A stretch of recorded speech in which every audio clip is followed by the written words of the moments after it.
I posted a short talking about the whole Charlie Kirk craziness and everything going on, and this idea that why can't people have separate opinions, and what happened to America. And although it's not correspondent with what I want my page to be known for, I do feel because it does involve the younger generation, it's important to talk about and discuss. And I want to come on here to let you guys know that we, as a human race, shouldn't be okay with murder. Whether that's murder in Congo, whether that's murder in Palestine, whether that's murder in Syria. Those are just a couple places to name a few that's going through crazy genocides and just crazy stuff that's unimaginable. We should all agree that watching somebody get murdered on live television or on broadcast, that's not something that people should be happy. People shouldn't be happy for that. I understand the idea that he was a far extreme conservative, and maybe there's things that people don't agree on, or they find disagreement, or they say that he's a shitty person because of whatever.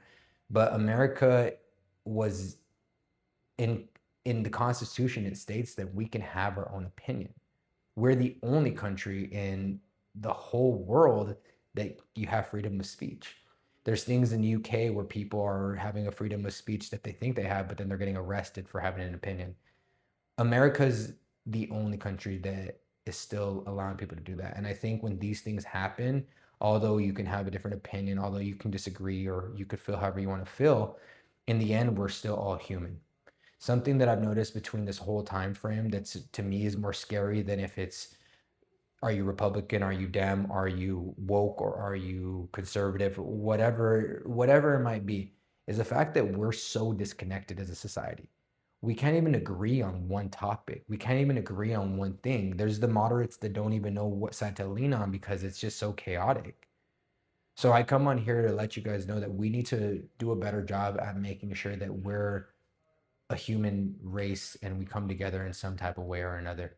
It's not right to think that somebody deserves death because you don't agree with their opinions. And I also agree that it's not right for Charlie Kirk to have said that those kids that are dying in other countries should be dying. I think that that's wrong. But I think that we need to do a better job of being more human and caring for each other, because ultimately we're at war every day with so many different things. And that's the scary part about all